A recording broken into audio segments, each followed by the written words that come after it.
या कुक्षिविवरे कृत्वा स्वयं रक्षति सर्वतः नमामि जननीं देवीं పరాం ప్రకృతి రూపిణి.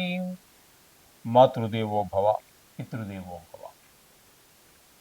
ఇప్పుడు మనము ఫిబ్రవరి నెల 16వ తారీఖు నుంచి 28వ తారీఖు వరకు 2026వ సంవత్సరం గోచార ఫలితాలు, పక్ష ఫలితాలు ఏ విధంగా ఉంటాయో సశాస్త్రీయమైన పద్ధతిలో తెలుసుకునేటట్టు ప్రయత్నించేద్దాం. ఫిబ్రవరి నెల 2026 సంవత్సరంలో 16వ తారీఖు నుంచి 28వ తారీఖు వరకు గోచార ఫలితాలు ఏ విధంగా ఉన్నాయో సశాస్త్రీయమైన పద్ధతిలో మనం తెలుసుకునేటట్టు ప్రయత్నించేద్దాం. ఇక్కడ కర్కాటక రాశి వారికి ద్వితీయ స్థానంలో కేతుగ్రహ సంచారం జరుగుతోంది. ఇది శుభ పరిణామములు కలుగజేయదు. ధనానికి ఇబ్బంది ఉంటుంది, మాటలో కొంచెం కఠినత్వం ఉంటుంది. అలాగే నేత్ర సంబంధమైన వ్యాధులు ఉన్న వారికి కొంచెం ప్రకోపించేటటువంటి అంటే ఎక్కువ అయ్యేటటువంటి అవకాశం కూడా ఉన్నది. అలాగే కుటుంబంలో కూడా ఆహ్లాదకరమైన పరిస్థితి గోచరించుట లేదు కేతుగ్రహ సంచారం ద్వితీయ స్థానం వలన. ఇకపోయినట్టయితే సప్తమ స్థానంలో కుజుడు ఒక 8 రోజులు, తదుపరి అష్టమ స్థానంలో ఒక 5 రోజులు సంచారం చేస్తున్నారు. ఈ కుజుని యొక్క సంచారం ఈ 7వ స్థానంలో కానీ 8వ స్థానంలో కానీ శుభ ఫలితములు ఇవ్వజాలదు. 7వ స్థానంలో ఉన్నప్పుడు భార్యాభర్తల మధ్యన, భాగస్వామ్యంలో వ్యాపారం చేసుకునే వారి మధ్యన ఇబ్బందులు, అభిప్రాయ భేదాలు ఉంటే 8వ స్థానంలోకి వచ్చిన తర్వాత మాత్రం కొంచెం చెడు వార్తలు, ఎవరికో బాగలేదని మన మిత్రులకో మరొకరికో అనేటువంటి దుర్వార్తలు వినటము, కొన్ని సందర్భాల్లో అవమానాలు, కొన్ని సందర్భాలలో మనకి కలహాలు రావటము, ఇట్లాంటివన్నీ కూడా పరాభవం జరగటం, ఇలాంటివన్నీ జరిగే అవకాశం మనకి ఈ అష్టమ స్థానంలో కుజుని యొక్క సంచారం 5 రోజులు కూడా ఆ విధంగా ఫలితాలు ఇస్తూ ఉన్నాడు. అలాగే రవి యొక్క సంచారం ఇక్కడ మీకు అష్టమ స్థానంలో 5 గ్రహముల యొక్క సంచారం జరుగుతోందండి. ఈ అష్టమ స్థానంలో ఒక్క శుక్రుడు తప్పితే, అట్లాగే బుధుడు కూడా ఈ 2 గ్రహాలు మాత్రం అనుకూలిస్తాయి. కుజుడు అనుకూలించడం చెప్పేసుకున్నాం కదా, అలాగే రవి కూడా అలాగే అనుకూలించజాలడు. కానీ శుక్రుడు మాత్రం అష్టమ స్థానంలో ఉన్నప్పుడు మనకి కొన్ని మంచి జరిగేటట్టు ఫలితాలని ప్రయత్నం ఆయన చేస్తారు, కొన్ని ఫలితాలు కూడా మంచి ఫలితాలు ఇస్తారు. అట్లాగే అవే ఫలితాలు మనకు బుధుడు కూడా అష్టమ స్థానంలో ఉన్నప్పుడు శుభ ఫలితాలు ఇస్తున్నారు. అంటే రాహువు కూడా అక్కడే ఉన్నారు.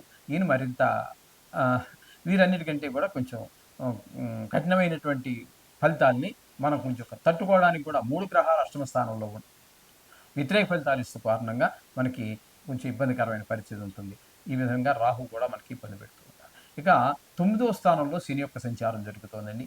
ఈ 9వ స్థానంలో భాగ్యస్థానంలో శని సంచారం మనకి తండ్రి గారి ఆరోగ్య విషయంలో కానివ్వండి, గుళ్ళు గోపురాలు తిరగటంలో కానీ, ఇంట్లో పెద్దవాళ్ళు ఎవరైనా ఉన్నట్టయితే వాళ్ళ ఆరోగ్య విషయాల్లో, ఇటువంటి వాటిల్లో మనకి చెడు ప్రభావాన్ని ఎక్కువగా చూపించేటటువంటి ఫలితం కనిపిస్తూ ఉంది ఇక్కడ. ఇకపోతే మనకి గురువు యొక్క సంచారం ఏ స్థానంలో జరుగుతోంది, అది కూడా వక్రించి మనం యథాస్థాన ఫలితాన్ని చెప్పుకుంటున్నాం. కాబట్టి 1000 స్థానంలో ఉన్నప్పుడు గురువు ధనం ఏమవుతుంది, అయితే ఆయన శుభగ్రహం కాబట్టి ఆ ఖర్చు అయినటువంటి వ్యయం ఏదైతే ఉందో అది మనకి మరొక దానికి ఉపయోగపడేటట్టుగా ఉంటుంది. అది మంచి పనులకి ఖర్చు చేయడం జరుగుతుందండి. ఒక పిల్లవాడి ఈ విద్య కోసం, లేకపోతే ఒక గృహం కొనుక్కోవటానికో, లేకపోతే స్థలం కొనుక్కోవటానికో, ఒక కారు కొనుక్కోవటానికో ఖర్చు అయినటువంటి ధనం మంచి ఫలితాన్ని ఇచ్చేటట్టుగా ఏదో ఒక ఎసెట్, ఒక ఆస్తి మనం కూడబెట్టుకోవడానికి, ఒక వస్తువు కూడబెట్టుకోవడానికి పనిచేసేటట్టుగా ఉంటుంది, మంచి ఖర్చు అవుతుంది. ఈ విధమైన ఫలితాలన్నీ కూడా మనకి ఈ వారంలో మనం చెప్పుకోవాలి. వీరికి ఇక్కడ ఏంటంటే మనకి నిజానికి 2 గ్రహాలు ఉపయోగపడుతున్నాయి. ఎవరంటే బుధుడు, శుక్రుడు 2 గ్రహాలు మాత్రమే మీకు ఇక్కడ అనుకూలత ఉన్నది. మిగతా గ్రహాలన్నీ కూడా కొంచెం ప్రతికూలంగా ఉన్నాయి. అయినా సరే 13 రోజులు ఇది కూడా గోచారము. దీని ప్రభావం ఎంత నిష్ణాతులు ఏది చెప్పినా కూడా 10 నుంచి 15 మించి వెళ్ళడానికి లేదు, రాదు. కాబట్టి దీని గురించి మీరు కంగారు పడద్దండి. ప్రతినిత్యము కూడా మీరు ఈ నవగ్రహాన్ని చదువుకోండి. అలాగే మీకేమైనా అవకాశం ఉన్నట్టయితే కాస్త ఈశ్వరుడికి అభిషేకం లాంటివి కానీ, లేదా ఈశ్వరుడి దగ్గరలో ఎక్కడన్నా గుడి ఉన్నట్టయితే గుడి దగ్గరికి వెళ్ళి కాస్త ఒక చెంబుడు నీళ్ళు, ఊరికెళ్ళి వచ్చేవేగా, పాలైతే కొంచెం ఖర్చు వస్తుంది, నీళ్ళకేమున్నదండి, అది దొరికితే ఒక మారేడు కాదు, ఆయన శిరస్సును పెట్టండి, ఆ చెంబుడు నీళ్లు పొయ్యండి, సమస్త గ్రహాల యొక్క పీడలు ఆయన తొలగిస్తారు, అందులో సందేహం లేదు. నమ్మకంగా మీరు ఆ గుడికి వెళ్ళి అది చెయ్యండి. ఈ ఈ 13 రోజుల్లో వచ్చేటటువంటి దుష్ప్రభావాల నుంచి కూడా మీరు చాలా సునాయాసంగా బయటపడగలుగుతారు. శోభం భూయా. మీనరాశి వారికి ఫిబ్రవరి నెల 2026 సంవత్సరం 16వ తారీఖు నుండి 28వ తారీఖు వరకు గోచార ఫలితాలు ఏ విధంగా ఉన్నాయో తెలుసుకునే ప్రయత్నం చేద్దాం. మీనరాశి వారికి జన్మంలోనే శని. ఇది ఏలినాటి శనిలో అతి ముఖ్యమైనటువంటి ఘట్టము. 3 రాసుల్లో జరుగుతుందని మనం చెప్పుకున్నాం కదా. కాబట్టి ఇక్కడ జన్మంలోనే శని కాబట్టి ఇక్కడ మీకు శరీరానికి సంబంధించినటువంటి కొంచెం అనారోగ్యాలు చేసే అవకాశం ఎక్కువ, ఇబ్బంది పెట్టే అవకాశం చాలా ఎక్కువ. జన్మంలోనే ఉంది కాబట్టి ఏ పని మొదలుపెట్టినా చేద్దాము చూద్దాము అనేటటువంటి పరిస్థితి ఉంటుంది, కానీ పని ముందుకు వెళ్ళనటువంటి పరిస్థితి. ఈ విధమైన పరిస్థితులన్నీ కల్పిస్తూ ఉంటాడు. ఇందులో పెట్టిన అపజయాన్నే మనకి అందించే ప్రయత్నం చేస్తూ ఉంటాడు శని భగవానుడు. ఇకపోతే చతుర్థ స్థానంలో గురు సంచారం జరుగుతోంది. అదే వక్రగతిలో ఉన్నారు.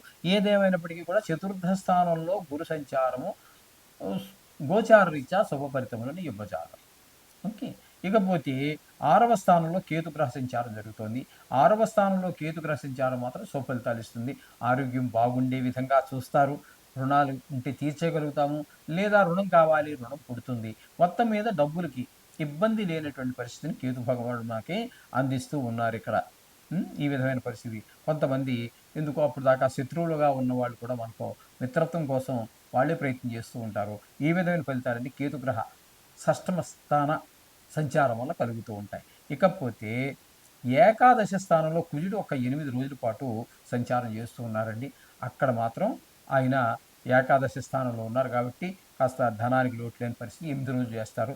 తదుపరి ఆయన కూడా వ్యయ స్థానంలోకి వచ్చేసారు. ఈ వ్యయ స్థానంలోకి 5 గ్రహాల యొక్క సంచారం జరుగుతోందండి. అవి ఏంటంటే కుజుడు ఒక 5 రోజులు, అలాగే రవి 15 రోజులు 13 రోజులు, శుక్రుడు 13 రోజులు, బుధుడు 19 రోజులు, రాహు మొత్తం సమయం అంతా కూడా 7 గ్రహాలు.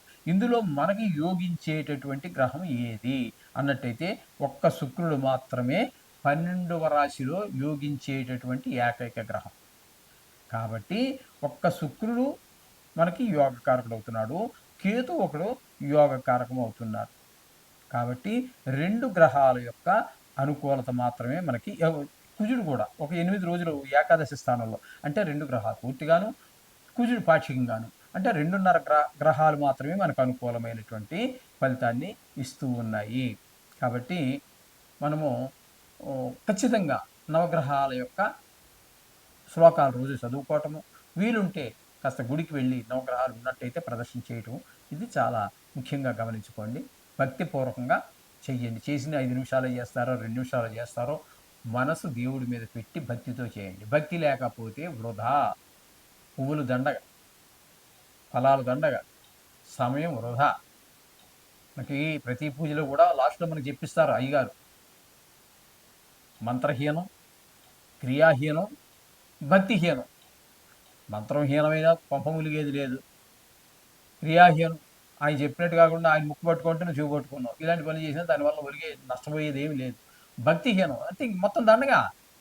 నువ్వు ఖర్చు పెట్టిన అరటిపండు, కొబ్బరికాయ, హాతకర్పూరం, అగరబత్తులు అన్ని సమయం అన్ని దండగే.